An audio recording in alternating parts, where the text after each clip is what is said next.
పరం శాంతి ఆత్మ నిరాకార స్థితిలో జ్ఞాన స్వరూపం అవుతుంది. దివ్యానంద స్వరూపం అనుభవం అవుతుంది. దివ్యానంద స్వరూపం, నిజానంద స్వరూపం, పరమానంద స్వరూపం. పరమానంద స్వరూపం అనుభవం అయినప్పుడు దానిని జీవన్ముక్తి అంటారు. జీవన్ముక్తి స్థితిలో మహాపరంధామం మహాశివుని దగ్గరకు వెళుతుంది. అక్కడ మహాజీవన్ముక్తి అంటారు. మన పరంధామంలో జీవన్ముక్తి అయితే మహాపరంధామంలో అక్కడ మహాజీవన్ముక్తి అంటారు.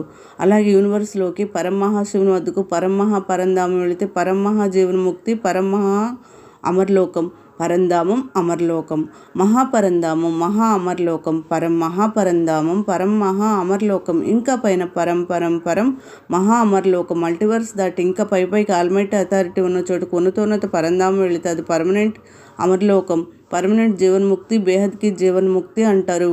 ముక్తి మహాముక్తి, మహాముక్తి, పరం మహాముక్తి, అంతిమంలో బేహద్కి జీవన్ముక్తి.